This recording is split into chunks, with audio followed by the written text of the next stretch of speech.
Hola.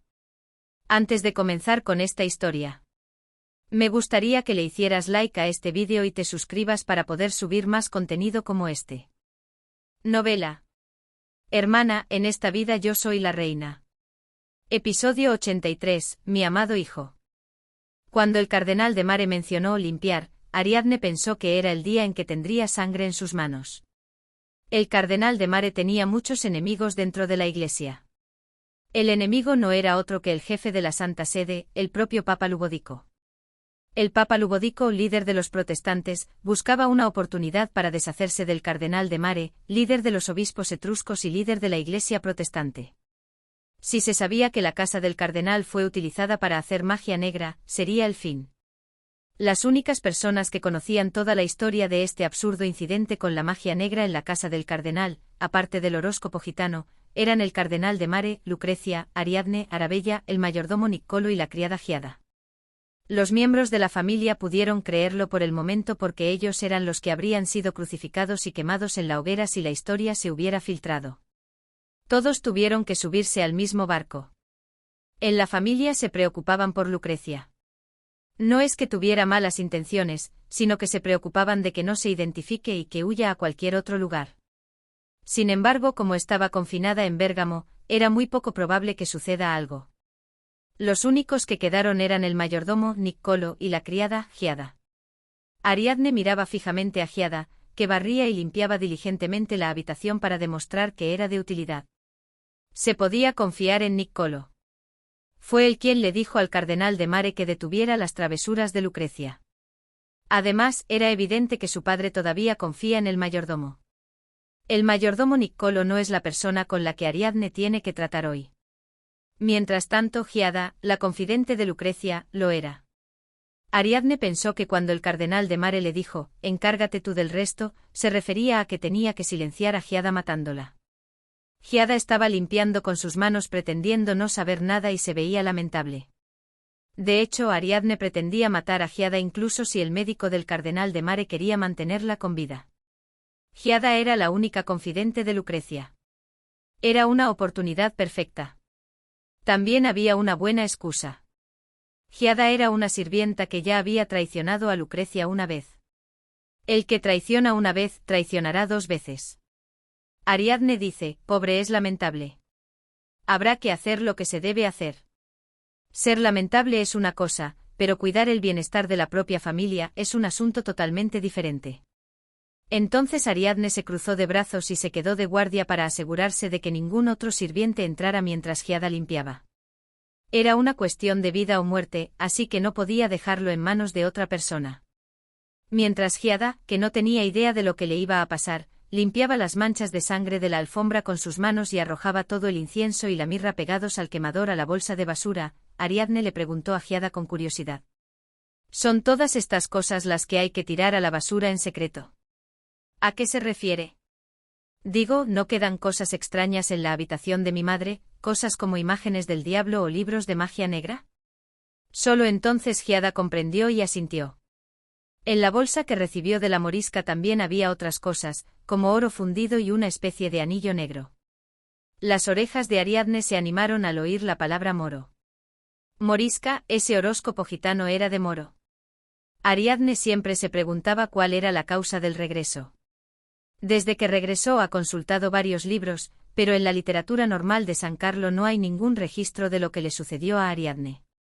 Si es así, la respuesta estará fuera de la erudición ortodoxa del continente central. En su vida anterior, Ariadne fue asesinada por un caballero moro que era subordinado de Isabella. Entonces algo pasó. Si tuviera que encontrar al culpable, sería Isabella o aquel caballero moro. Ariadne pensó que Isabella no podía ser la causa de la regresión. Isabella no podía tener tal talento.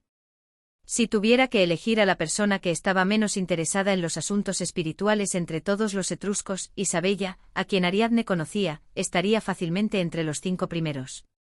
Todo lo que queda es el caballero moro que la mató y la luz roja que brilló en sus ojos. Si puedes conocer a un moro, quizás es posible que conozca al caballero moro, o si no, tal vez pueda encontrar alguna pista. La literatura morisca que debemos empezar a investigar. ¿Lo conocías tú misma? ¿La acompañaste a ver a esa bruja? Ah. No, no era una bruja. Giada le puso varias excusas a Ariadne para convencerla de que no había conocido a ninguna bruja, sino que simplemente era alguien que leía el horóscopo y que era inofensiva, que no tenía nada que ver con la magia negra y que era una devota creyente. No sabía cuál era el problema. Como era de esperar, de una secuaz de Lucrecia. Giada dice, era un horóscopo gitano. La condesa Rubina dijo que había estado con ella durante mucho tiempo. No es una persona extraña. Los ojos de Ariadne brillaron intensamente. Ariadne dice, bueno entonces. ¿Dónde conocieron a ese horóscopo gitano? Giada dice, es una calle secundaria detrás de un campo de especia. Está en una casa unifamiliar en un callejón donde viven muchos moros. Ariadne dice, conozco el camino. Giada dice, fuimos con el cochero Giuseppe.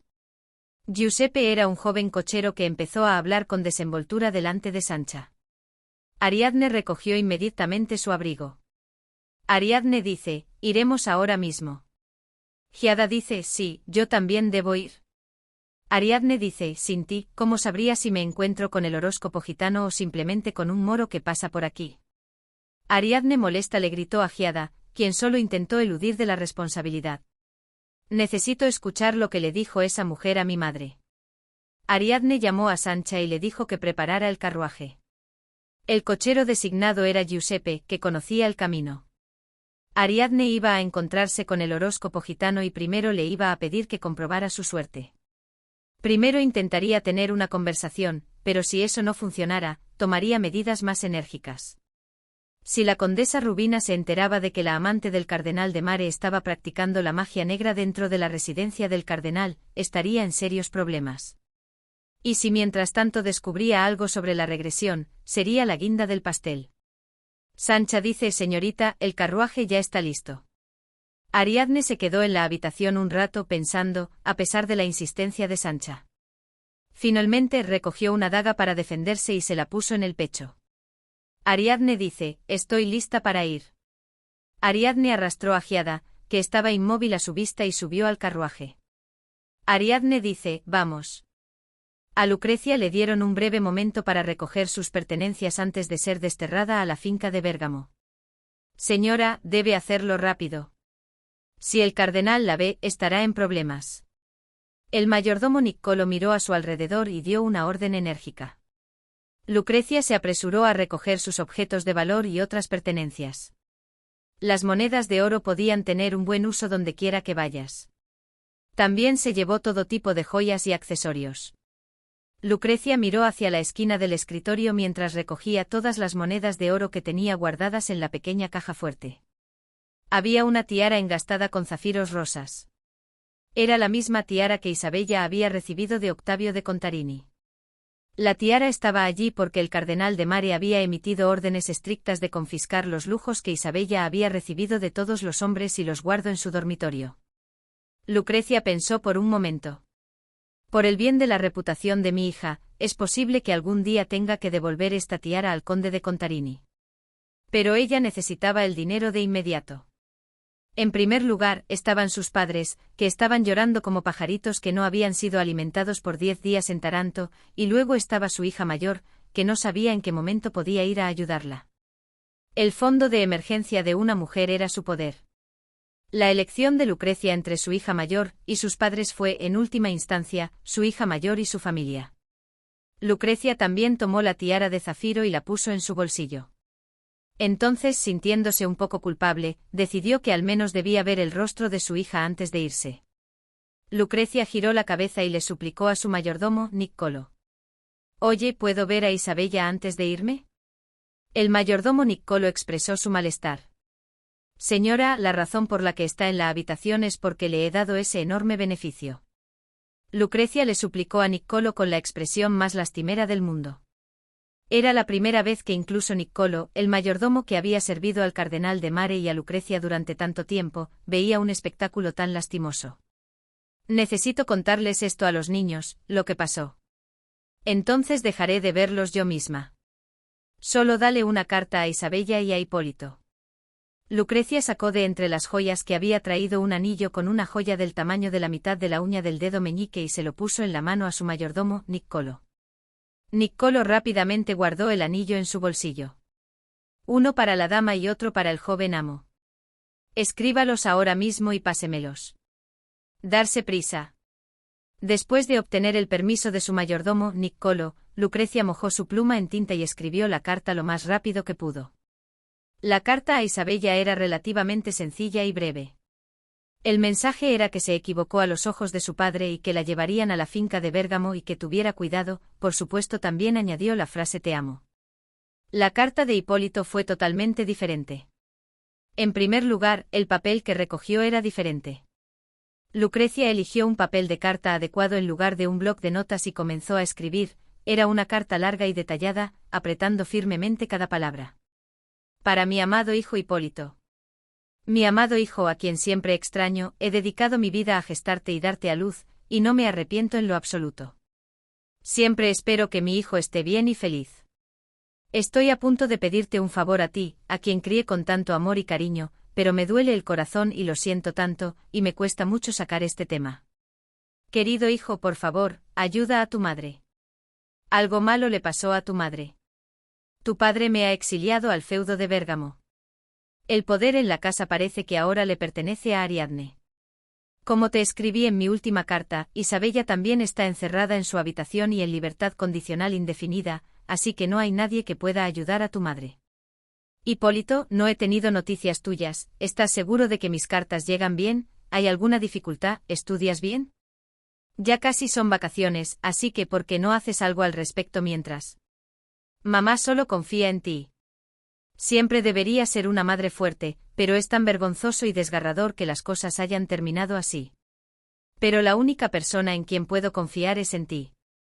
Te amo y te extraño, hijo mío. Espero que nos volvamos a encontrar con una sonrisa, con mucho amor, mamá. Lucrecia selló herméticamente la carta a Hipólito y se la entregó a Niccolò. La carta a Isabella también fue entregada a Niccolò. Aunque estaba correctamente colocado en un sobre, no estaba sellada. Ahí están. No había nada que enviarle a Arabella. Lucrecia dice, gracias. Transmíteme esto bien. Por favor. No se preocupe, señora. Lucrecia dice, no he recibido respuesta de Hipólito, ¿será porque el camino a Padua es demasiado largo? La expresión del mayordomo Niccolò se volvió ligeramente preocupado. Las cartas a Padua deberían llegar sanas y salvas gracias a un mensajero fiable. Simplemente no hubo respuesta de Hipólito. Pero Niccolò era un poco débil de corazón para contarle a la matriarca sobre la difícil situación, y la única persona en la que podía confiar era su hijo mayor, a quien había concebido de su propio vientre. No se preocupe, señora. Me aseguraré de que las cartas se entreguen correctamente. ¿Quiere dejarle algo a la señorita Arabella? Lucrecia respondió sin dejar rastro de expresión en su rostro. Ella es joven, ¿cómo podría entender una carta? Además, ya la vi. No tengo nada que dejarle. Niccolò asintió apenas reprimiendo su expresión de sorpresa. Ya veo, entonces vámonos. El carruaje estará esperando abajo. Lucrecia siguió a su mayordomo Niccolò, vestida con una gruesa túnica de terciopelo y llevando en los brazos un bulto con sus pertenencias. Mientras caminaba, no dejaba de mirar atrás, a la residencia del cardenal de Mare, donde se entrelazaban los últimos 22 años que los habían unido. Este era el hogar que ella había construido con sangre y lágrimas. De ninguna manera dejaría que una niña como una hija ilegítima la echara de su propia casa. Jamás.